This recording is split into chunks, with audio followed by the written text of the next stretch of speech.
Hi friends, आप सभी लोगों का मेरे यूट्यूब चैनल पे स्वागत है।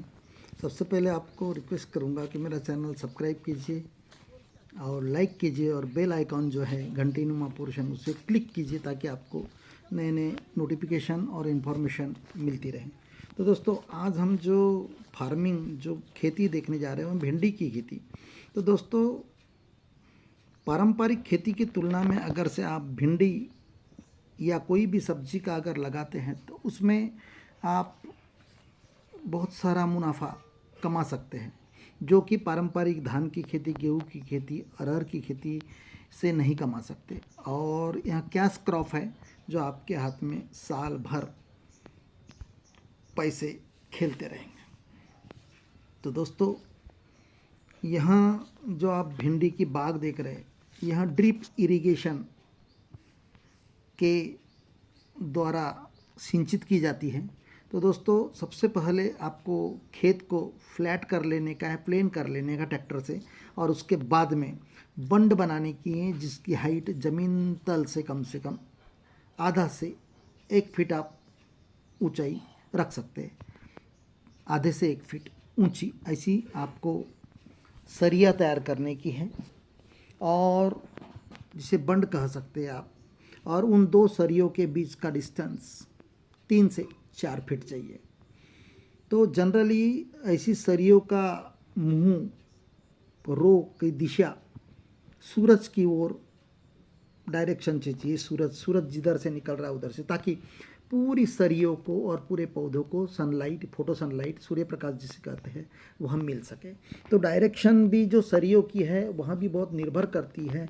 और कोई भी फसल जब आप लगाते हैं तो सूर्य प्रकाश जिस ओर से आता है उस ओर सरियों की दिशा हो।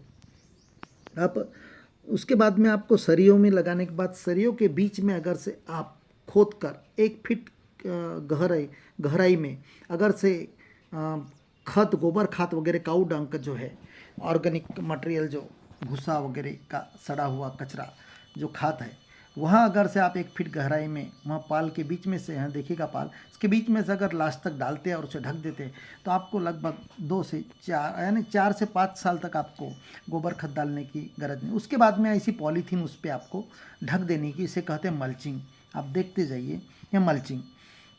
और मल्चिंग के बाद में, मल्चिंग के पहले आपको पाइपलाइन अंदर से बिछाने की है, और उसे लगभग 1.5 फीट पर आपको होल्स जो रहते हैं ड्रिप इरिगेशन के, वहाँ आप बिठा सकते हैं ताकि उस पौधे को पानी मिल सके।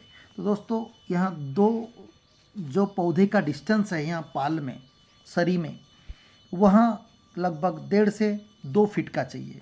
तो आप एक जो होल करते हैं मशीन के द्वारा कर सकते हैं, या तो मैन मेड यानी हाथ से बना सकते हैं। देखिएगा यहाँ होल गिरे हुई है। तो आप इस प्रकार होल करने के बाद में आपको एक छेद में आपको 2 बीजे डालने के हैं, 2 सीड्स डालने के हैं, ताकि अगर से एक मर भी गया तो आपको दूसरा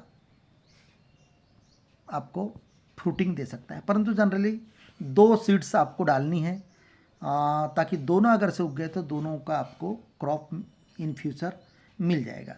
तो दोस्तों, यह जो भिंडी का जो क्रॉप है, इसमें हाइब्रिड जातियाँ, बहुत सारी हाइब्रिड जातियाँ हैं।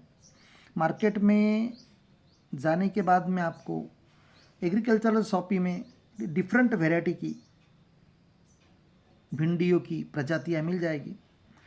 और यहाँ लगाने के बाद में 60 दिन के बाद में यहाँ फसल देना स्टार्ट हो जाता है। तो दोस्तों, यहाँ 60 दिन के बाद स्टार्ट होने के बाद में फुल जो क्रॉप है, 100% क्रॉप आपको 60 दिन के बाद 90 दिन ले सकती है, यानी 3 महीना इसका फसल आप कंटिन्यू तुड़ाई कर सकते हैं भिंडी की। तो भिंडी की जो तुड़ाई है वह हर 4 दिन के अंतराल में आपको करनी है, क्योंकि इतना स्पीडली बढ़ता है भिंडी। तो 3 से 4 दिन में आपको हर पेड़ से आपको भिंडियाँ मिलेगी। तो अब रही बात रोगों की, इस पे वाइट फ्लैग, सफ़ेद मक्खी पत्ते के नीचे बैठती है और वह चूसती है। यहाँ पहला रोग है, इसके लिए आप उलाला करके एक इंसेक्टिसाइड का नाम बताना चाहूँगा, वह मारने का है। तो इस प्रकार की बहुत सारी मेडिसिन से इंसेक्टिसाइड कोई भी इस्तेमाल कर सकते हैं। फॉर एग्जांपल मैंने उलाला का एग्जांपल दिया। ये वाइट फ्लैग सफ़ेद मक्खी के लिए जो पत्ते के नीचे छुपी हुई रहती है, छोटी रहती है और फूड मटेरियल चूसती है, इससे पौधा कमज़ोर होता है, जितना क्रॉप देना चाहिए उतना नहीं देता। दूसरा रोग है इसका, आम रोग जो दूसरा पाया जाता है वह इल्ली है, इसे मराठी में अड़ी कहते हैं, इल्ली हरी वाली। वहाँ फूल में घुसकर फूल को खा जाती है और जो भिंडी है उसमें भी घुस के वहाँ अंदर का पूरा मटेरियल खा जाती है और अपना माल डैमेज कर देती है। तो अगर से इल्ली रही तो कोई भी आप जैसे मोनोक्रोटोफास भी मार सकते हैं। मोनोक्रोटोफास पे भी बैन आ गया।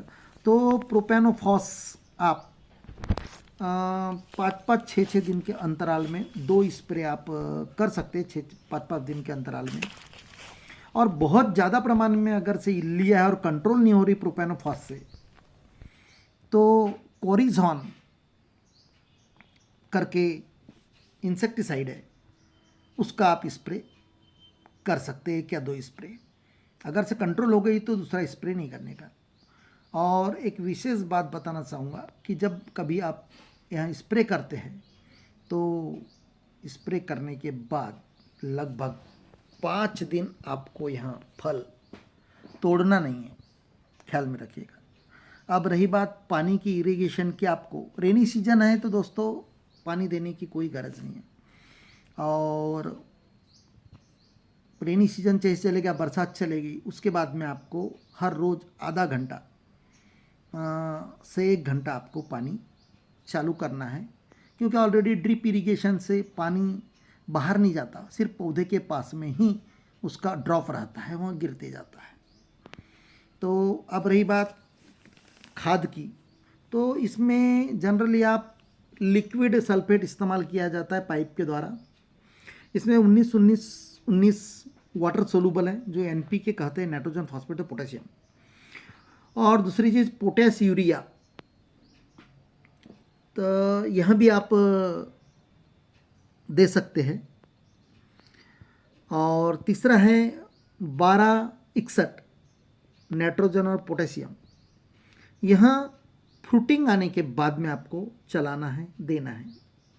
तो दोस्तों इसका प्रति एकड़ जो उत्पादन है यहाँ पारंपरिक फसल की तुलना में बहुत ज़्यादा प्रमाण में है।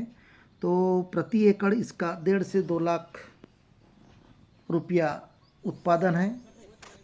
और अगर से आपने 25 से 30 हज़ार का अगर से खर्च काट भी लिया तो लगभग 1 एकड़ में मात्र 6 से 7 माह में, 6 माह में लगभग कंसिडर करो आपको 1.5 से 2 लाख रुपया आप कमा सकते हैं।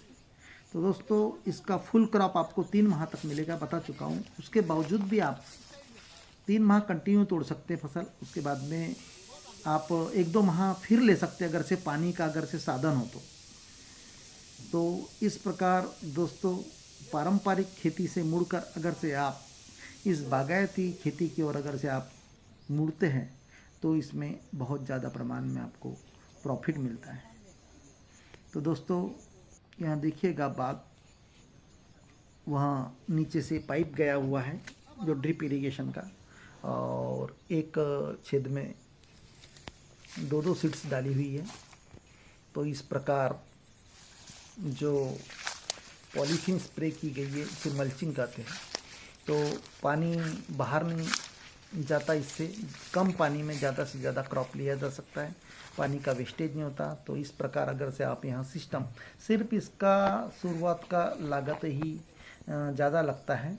एक बार अगर से आपने इन्वेस्टमेंट कर दिया 2 से 3 लाख का, कंसिडर करो 2 लाख के लगभग, अगर से पाइपलाइन से लेके सब चीज़ का और कंपाउंड अपने तार वार का जो कर लिया सिंपली, उसके बाद में आपको लगभग 5 वर्ष तक यहाँ देखने की गरज नहीं, 5 वर्ष बाकी का खर्च नहीं आएगा फिटिंग विटिंग का।